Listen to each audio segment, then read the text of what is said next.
Our next topic is looking into function operations, and we're going to start with function notation, which is just using f of x instead of y, or maybe g of x or h of x, but it helps us differentiate between different equations instead of having a bunch of equations that are y equals, yet they're all different. So the types of questions we're going to have in function notation would be like this example, f of x equals 2x plus 1. You might be asked to find f of 2. So the difference between f of x and f of 2 is that I replace the x with a 2. So in my equation, I'm going to replace my x with a 2. So f of 2 would be 2 times 2 plus 1, which is 4 plus 1, which is 5. So f of 2 equals 5.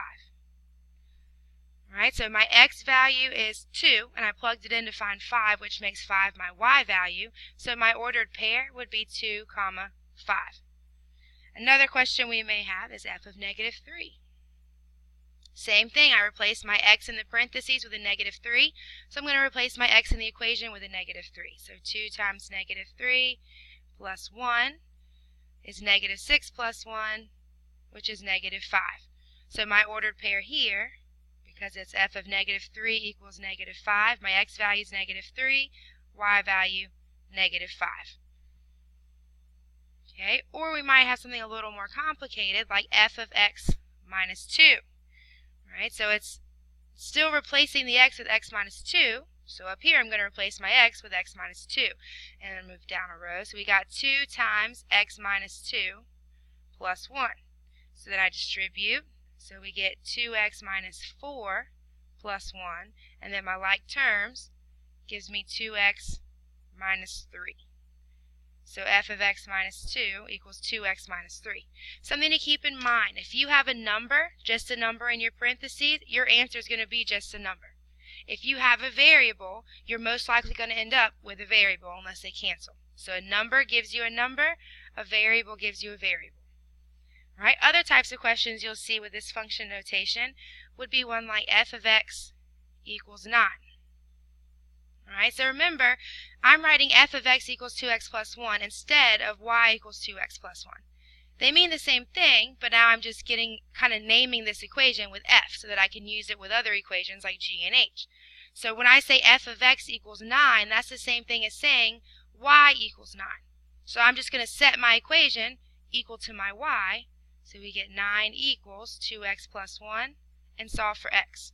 So I can subtract my 1 over, so 8 equals 2x, and then divide by 2, so x equals 4. So another example like that would be f of x equals negative 3. Again, this is like y equals negative 3, so I'm going to plug the negative 3 in for my y, which is on this side of the equation, and we have negative 3 equals 2x plus 1, subtract my 1, negative 4 equals 2x, divide by 2, so then negative 2 equals x. Again, for both of these, we can get an ordered pair because we're saying that f of x equals 9, and I know that x equals 4. So f of 4 equals 9, and my ordered pair would be 4, 9. And over here, we said x was negative 2, so f of negative 2 equals 3, and my ordered pair is negative 2, 3. We're also going to look at different operations with function notation and using more than one equation. So for this example, I've got f of x, which is 2x, and then g of x, which is x minus 2. So two separate equations. There's different types of operations we'll do. One of them is just adding and subtracting. So you might say f plus g of x. So f plus g of x. Anytime you have this parentheses out here with the x, it's not multiplying, it's of x. So it's always whatever your operation is of x. So we're not multiplying. So I can break this down and it'd be f of x plus g of x. So all this means is that I'm going to add my two equations. So we would say 2x plus x minus 2. And I would just get in the habit of always putting your second one in parentheses because with subtraction that's going to become very important. So 2x plus x minus 2, I've got my like terms to give me 3x and then the minus 2. Again, I had an x in my parentheses, so I'm ending with an x as my answer. All right, another option would be, let's change colors here, g minus f of 2. g minus f of 2. So I can break this apart to g of 2 minus f of 2. It's actually easier whenever you have numbers in here because I can find g of 2 like we just did on the previous slide, and I can find f of 2, and then I can subtract. So if I start by finding g of 2, we've got x minus 2, so I'm going to plug in the 2. So 2 minus 2 gives me 0. And then f of 2 would be 2 times 2, which is 4. And then my operation is to subtract, so 0 minus 4 is negative 4.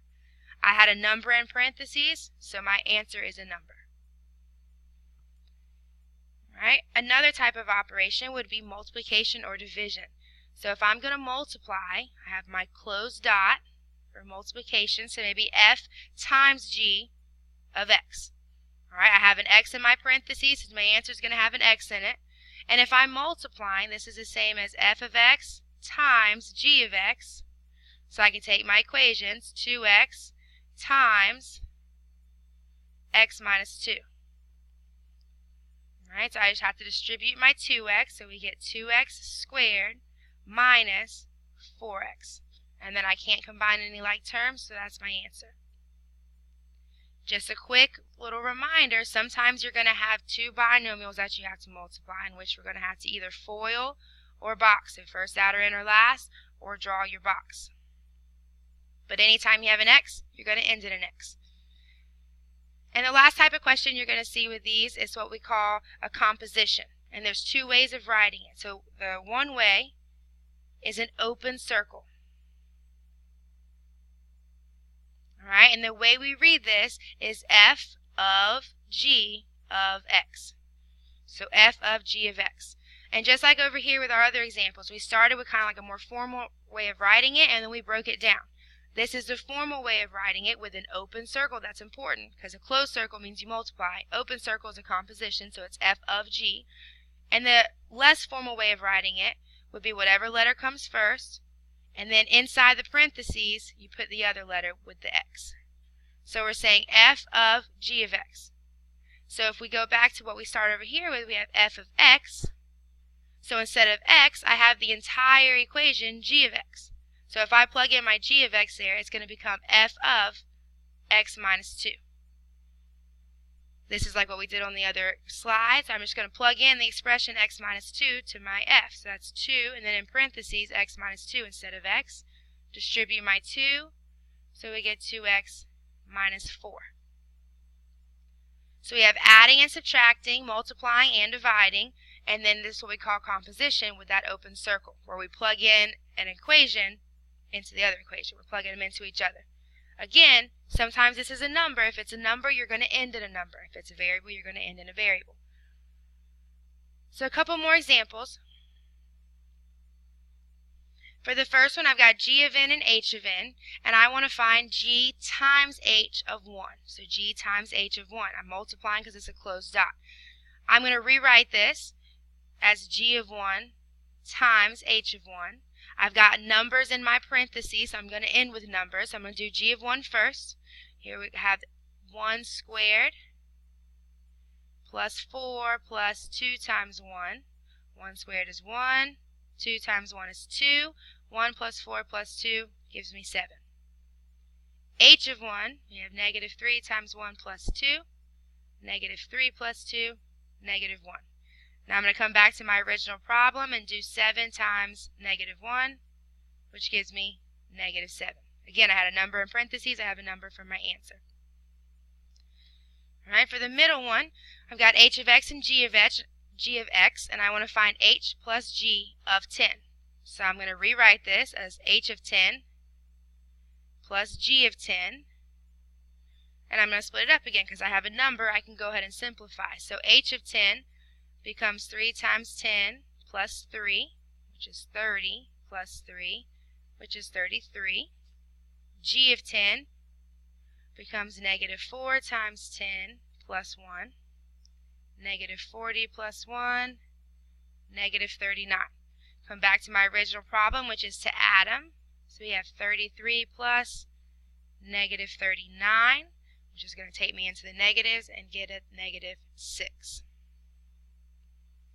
And then for our last example, we've got a composition with that open circle. So again, I'm going to rewrite it. My f is on the outside, and then the g of n goes on the inside. So I'm taking the equation g of n and plugging it into f. So I'm going to go ahead and plug in my g of n there. So it becomes f of negative n minus 4. Now I'm going to plug in negative n minus 4 to my n for f of n. So it becomes 2 times negative n minus 4. Distribute my 2, we get negative 2n minus 8. I started with a variable, I ended with a variable. And that's as far as I can simplify that one, no like terms. Okay, take the formal way of writing it and break it down so that it looks like it makes more sense.